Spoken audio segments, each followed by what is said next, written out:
With that, we will proceed now with the rest of the head table. We are very fortunate tonight, as you know, to have probably the most distinguished congressman functioning in Washington today, where he says that all these people who talk about segregation seem to think that it doesn't apply to the conservatives in Congress.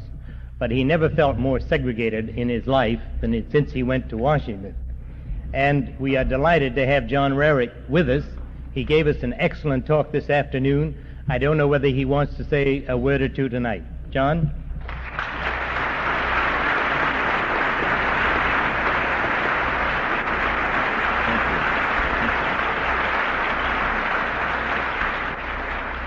Thank you very much, Colonel Bunker. It's indeed been a rare moment for me to be in Boston.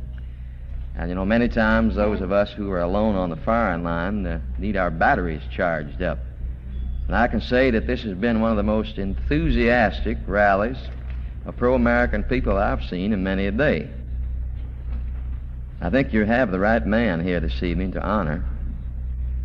In this battle for the minds of men, the confusion which is being put forth to destroy the facts and the foundations, I know of no one who's carrying the battle of truth by trying to separate the facts in any greater authoritative process than Mr. Smoot himself.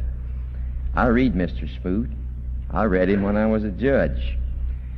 Now, this is the first time that I've had the pleasure to meet the gentleman, and I can tell you this: as long as we have men who realize that the greatest weapon of free men is not the sword or the gun, but by taking the S from in front of the W and putting it behind the D, the words.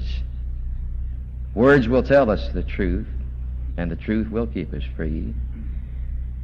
Dan and I never agree on everything completely, and this is what makes us free men. And I know he doesn't like wasting taxpayers' money, and I didn't really bring any gift for him. But, and I paid for this, Dan, I have a House of Representatives ballpoint pen.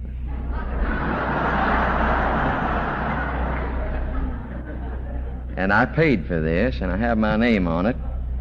So to keep the truth flowing, I'd like to give this as just a small memento, so, Dan, you can't say you didn't get anything that came from Washington. Thank you, John.